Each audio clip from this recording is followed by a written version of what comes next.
तो हेलो दोस्तों, नमस्कार। स्वागत है आप सभी का हमारे यूट्यूब चैनल पर। आज एक बार फिर से उपस्थित हूँ संजीव जी के साथ।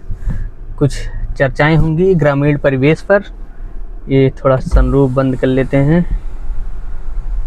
तो संजीव जी, हाँ जी। इतना दिन हुआ आपको नोएडा से आए हुए। लगभग हमारी आपकी मुलाकात 1-2 हफ्ते होगी। कितना दिन हो गया? एक हफ्ते के आसपास हो गया। 1 हफ्ते? 1 हफ्ते हो गया। 1 हफ्ते हो गया। तो क्या फिर कैसा रहा? बहुत बढ़िया। बढ़िया। गांव में मतलब क्या डिफरेंट हुआ इतने दिनों में? क्या आनंद आया आपको? कैसा महसूस हुआ वो थोड़ा शेयर करें हमारे दर्शकों। यहाँ पर गर्मी तो है ही है। गर्मी है? गर्मी तो है, बट यहाँ पर गर्मी है, बड़ी लाजमी गर्मी है।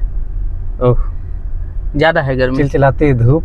टेम्परेचर बदलता रहता है, शाम को कुछ और सुबह कुछ और, बाकी रात में तो हो ही जाता है। ये तो है कि भाई हम अगर शहर में हैं तो हम एसी के सहारे रह सकते हैं, लेकिन गांव में ये है कि बाग बगीचे और पेड़, इन्हीं सब के सहारे हम लोग जो है सब अपना जीवन यापन करते हैं। हालांकि थोड़ा पेड़ कम हो गए हैं, अभी आगे चल के भी हम लोग दिखाते हैं कि किस तरीके से एक बहुत बड़ी बगिया थी उसको काट दिया गया।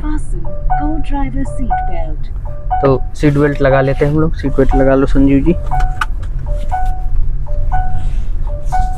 तो ये है, गांव में गर्मी है पहली बात तो, बहुत ज़्यादा गर्मी। और लाइट की भी थोड़ा समस्या रहती है गाँवों में। वोल्टेज का इशू रहता है अभी तो है, वोल्टेज का इशू तो है। वोल्टेज का इशू है। कूलर सुविधाएं भी यहाँ पर हैं, जो आसपास बाग बगीचे रहते हैं। बाग बगीचे लोग चले गए वहाँ पर। अपना जामुन का भी अभी इस समय सीजन है, आम का भी सीजन है। आम का तो लोग जामुन का भी आनंद लेते हैं, आम का भी आनंद लेते हैं, और गर्मी से भी उनको राहत मिलती है। दोस्तों, हम बात कर रहे थे कि जो कटे हुए हैं बगीचे, उसको हम अभी आप लोगों को दिखा दे रहे हैं। ये थोड़ा, ये देखिए दोस्तों, यहाँ से पूरा ये जो है, ये पूरा बगिया हुआ करता था। इसमें लगभग 100+ पेड़ होते थे। अभी आपको कुछ लिमिटेड ही पेड़ दिख रहे हैं। आप देख सकते हैं ये सारे कटे हुए, कट गए हैं। इसके तने आपको दिख रहे होंगे, जड़ अभी भी बाकी है। इससे अंदाज़ा लगा सकते हैं कि कितनी भारी संख्या में जितने उगाए नहीं जा रहे, उस हद तक पेड़ की कटाई हो रही है। और ऐसा नहीं है कि पेड़ कोई किसी तरह का कोई नुकसान दे रहा हो, या फिर पेड़ सूख गया हो, ज़्यादा हो गया, ऐसा नहीं। पेड़ अभी इसकी कीमत, इसका अभी तो बहुत ज़्यादा इसका अभी एज था। अच्छा संजीव जी, हाँ जी। ये जो पेड़ वगैरह कट रहे हैं, क्या कारण हो सकते हैं? इतनी भारी मात्रा में पेड़ कट रहे हैं तो क्या कारण? इसका सबसे बड़ा रीज़न है कि लोग अपने स्वार्थ के लिए पेड़ काटते हैं। जैसे किसी का, अब इसमें मुझे नहीं लगता किसी का कोई नुकसान होता हो। आम का पेड़ था, इसका बगिया था, अच्छी खासी इनकम हो जाती थी। हज़ारों रुपए मीन्स एक सीज़न में मिल जाते थे इसको। लकड़ियाँ मिलती थी, वो अलग, तो कोई नुकसान था नहीं। और ऐसा भी नहीं कि पेड़ की बहुत ज़्यादा ये वो हो गई थी, टाइम हो गया था कि तो सूख गया हो या किस तरह कोई नुकसान हो। फल भी दे रहा था, पेड़ भी अभी हरा भरा था। लेकिन एक चीज़ ये भी है संजू जी, कहीं ना कहीं जनसंख्या जो है इसका बड़ा कारण है। क्योंकि हमें लग रहा है कि ये इन पेड़ कटा है तो ये अपना रहने के लिए घर वगैरह और सब चीज़ें बनवाने के लिए ही कटवाए हैं, है ना। तो कहीं ना कहीं कारण है कि हमारा घर एक जगह था, 2 जगह था, गांव में थे, तो जनसंख्या बढ़ी, उनके बच्चे हुए, फिर उनके बच्चे हुए, तो ये अब जो है कहाँ रहेंगे? तो कहीं ना कहीं घर बनवाना है। तो खेत में या बगीचे में यही सब तो ज़मीन बची है, वो कहाँ बची? हाँ, ये तो है, ये भी एक कारण है।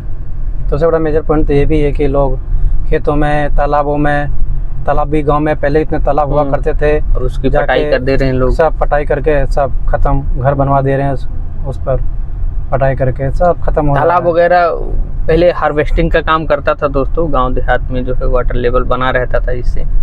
अब जो है जलस्तर जो नीचे जा रहा है, हम ये सब कारण रहे हैं।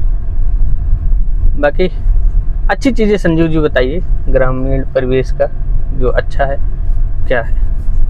जब यहाँ का जो लाइफ है बहुत अच्छा है, मीन्स आप ये समझ सकते हो कि यहाँ का जो जीवन है वो बहुत आनंदमय है। अच्छा, एक चीज़ ये भी है कि मिलनसार है लोग, यहाँ पर मिलनसार।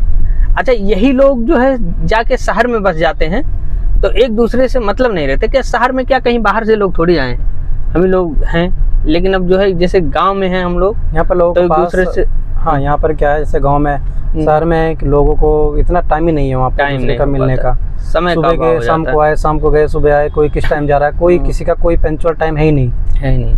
गांव में क्या है, हर किसी का टाइम, इस टाइम आप देखोगे मोस्टली लोग अपने घर में आराम कर रहे होंगे। शहर में क्या है, कोई आ रहा है, कोई जा रहा है, कोई कैसे क्या कर रहा है, किसी का कोई लिमिट ही नहीं है कोई चीज या का। कोई 9 to 5 करके जॉब में है, या सबका अलग अलग टाइम है। 8 घंटे 12 घंटे की नौकरी करनी है। गांव में सुबह उठे, राम राम नमस्कार, जय सिया राम हो गया, वहाँ से स्टार्ट होता था। मिले लोग, हाल चाल पूछे दूसरे का। शहर में कोई मतलब ही नहीं, आप घर में पड़े रहो, कमरे में बीमार हो, कोई आपको पूछने तक नहीं आएगा आप क्या है, कंडीशन कैसे हो, खाना खाए, कोई परेशानी है, कोई मतलब नहीं है। ये संजीव जी आपकी बातें जो है जायज़ लगी। बाकी की चीज़ें अपडेट करते रहेंगे दोस्तों।